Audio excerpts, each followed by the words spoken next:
Hello and welcome to Chip Off the Old Block Toys. I'm Jeff, and today we have this beauty of a beast to review. Okay, so this set just came out a couple days ago, October 1st. It is the Venator Class Republic Attack Cruiser. Yes, I have trouble saying all that. It's a mouthful for me. But it is set 75367, 5,374 pieces, 2 minifigures, and it retails for $649.99. Well, I would just like to jump into the review, but this set calls for more than just my standard review of the 6 different things: value, creativity, playability, ease of build, and product value, than the overall ranking. I will do those, but I call this thing a beauty of a beast for a reason. This thing is 43 inches long, 12.5 inches tall, and at its widest spot here, it is 22 inches wide. This thing's massive, and it's heavy. I had to have my son move it around because of my recent surgery, so I tried, and it was too much. So what I'm going to do now is I'm going to jump into this particular review, and we're going to go off of value. Now, value, normally I would say $649.99 divided by 5,374 pieces is 12.1 cents. I would usually say on a licensed set that's a great value. However, I am disappointed in one thing with Lego, and that is, why do we pay $650 for 6 stickers? They easily could have avoided that and just printed them on the pieces, and I wish they would have. And in fact, another thing that I will say too is that this symbol is the same size and actually has a little bit less detail, the Rebel symbol, than the older set that came out in 2009. And actually, let me go ahead and show that to you.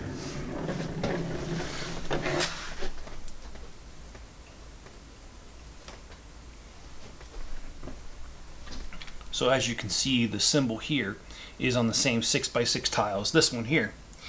And actually, this one has more detail on the sticker than the Ultimate Collector Series. So that was kind of a turn off to me. And so I will give the values a 9. Well, for creativity, I have to zoom in on this thing. And so I'm going to go ahead and change the zoom on this camera so you can't see my mug anymore. You're going to be seeing this.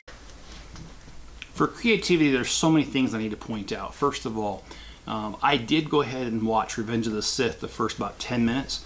Where this particular ship, there are plenty of them, were in the battle scene. And just to kind of get an idea of how accurate this was. And at first I thought, well, Lego screwed up, because these are all light gray in the movie. All of them are. I don't even see one with dark red. But then I did some research online, and I figured out that when there is one that has the dark red bridge instead of the light gray, that means it's the flagship of the fleet. So it actually is accurate. So that was a kind of a false alarm on my part. Now, when it comes to the accuracy of this build, it is very accurate. They do have the 4 turbo lasers on each side. They do have the striping here. They do have this red right here. They do have these turbo lasers right here as well as these turbo lasers. Now, I am kind of disappointed that these do not really move. I think they could have done a better job, but okay. And let's see, the engine profile is also, like I said, I had trouble moving this, so just bear with me because I have to slide this very gently.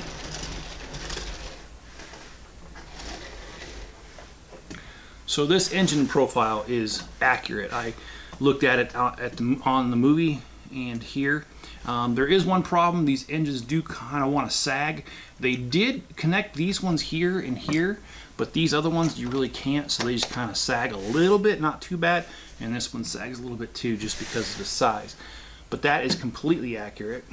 And another thing that I didn't mention, that I need to mention, is the hangar base. Now, again, doing my online research, the biggest power to this ship is actually not its turbo lasers. It's the amount of starfighters it can carry. It carries a big complement of them. And right here we've got the hangar bay is actually closed, but on the other side it's open, and let me show you that because I thought that was really cool.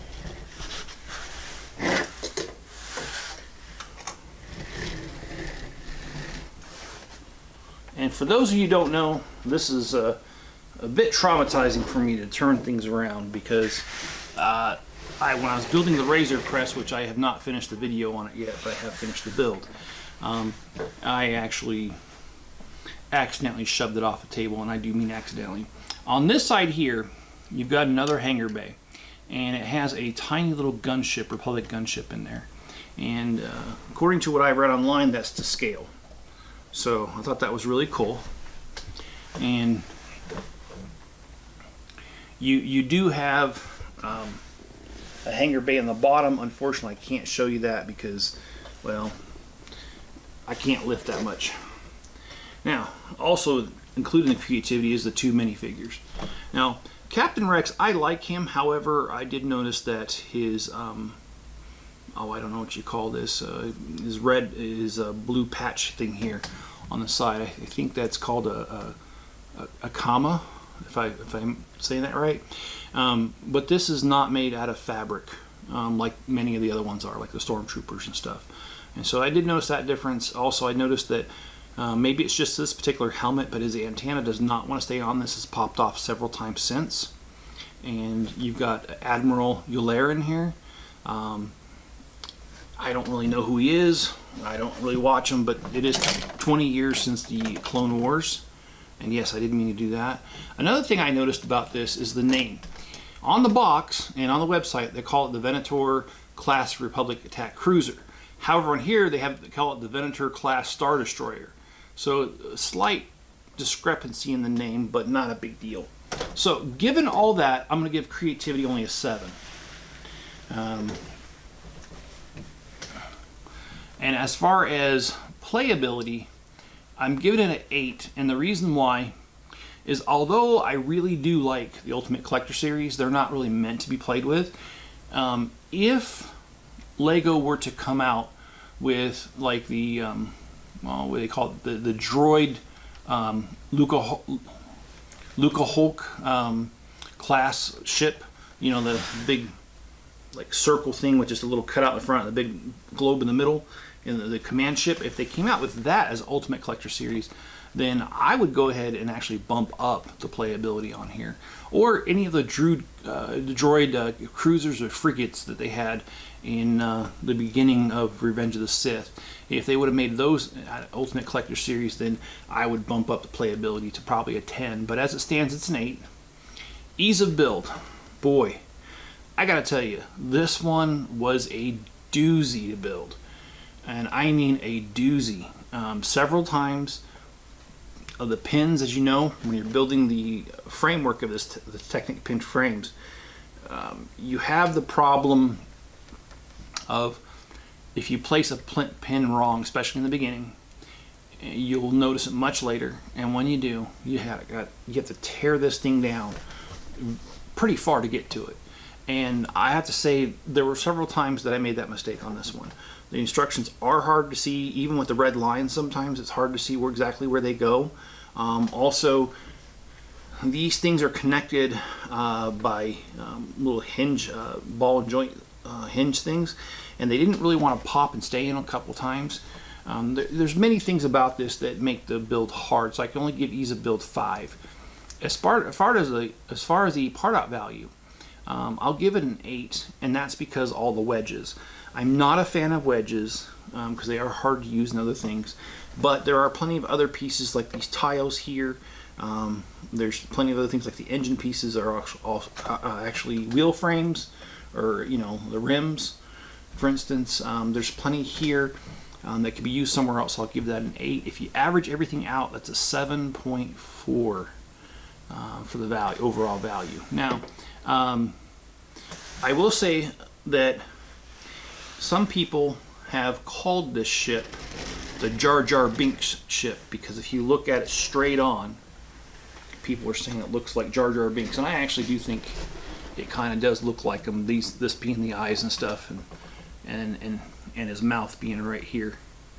It kind of does.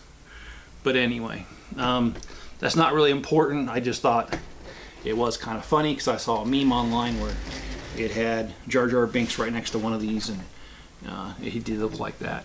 And also, I forgot to mention, when it comes to the ease of build, there were 50 bags total with this thing. And I'm not talking about the little bags inside the bigger bags. I mean the bigger bags. There's 48 numbered, and then there's 2 that carry the spare parts like the rims and stuff. And this plaque right here was in a separate bag. And so that made it a little bit hard as well to put together. Well, also I wanted to show you the box art. The box art on this is awesome. The Razor Crest also has a great box art, and we don't get these great box arts that often. Sometimes we don't get great box art at all.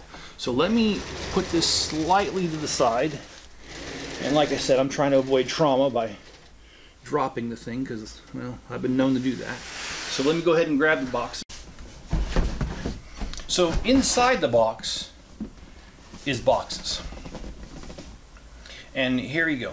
Here's one of the battle scenes here.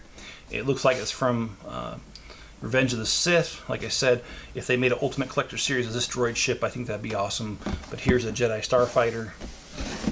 And on the other side, it shows you partial engine profile to one of these ships. And on this one, again, you've got the big battle that took place in the beginning of Revenge of the Sith. And then here, looks like a rather tranquil picture of one of these ships. Now this one right here has exactly what I was talking about, the gray bridge instead of the dark red. So it has some really good box art on here. That's not usual. And last but not least, I promised you I would bring this little guy. And so here we have an older playable version of this. And as you see, they made it easy. They've got a little carrying thing here.